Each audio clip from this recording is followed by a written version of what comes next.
पाकिस्तान तहरीक-ए-इंसाफ के चेयरमैन के वकील नईम पंजोता ने कहा है कि साबिक वज़ीर-ए-आज़म को इंसाफ न देना, दरख्वास्त जमानत पर समाअत न करना जुल्म है। इस्लामाबाद में मीडिया से गुफ्तगू करते हुए उन्होंने कहा कि गुज़िश्ता रोज जज अब्दुल हसनान जुल्करनैन रिमांड देने आ गए, लेकिन आज छुट्टी पर चले गए।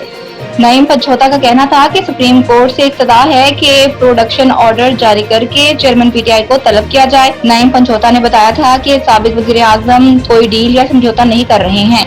उन्होंने बताया था कि चेयरमैन पीटीआई ने बैरून मुल्क जाने किसी डील या समझौते की तरदीद की है।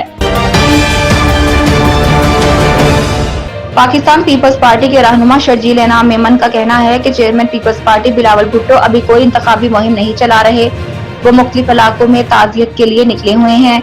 इससे कबल ये इत्तलात सामने आई थी कि बिलावल भुट्टो जरदारी ने सिंध में अवामी राब्ता मुहिम शुरू कर दी।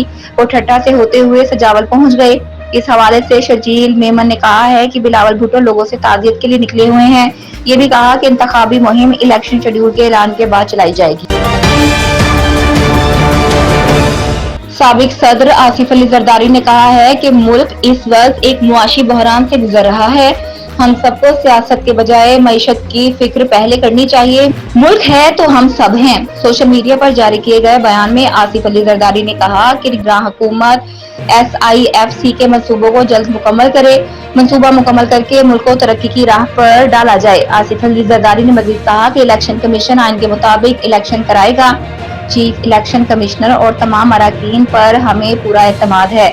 मर्दमशुमारी के बाद इलेक्शन कमीशन नई हल्का बंदियां करवाने का पाबंद है।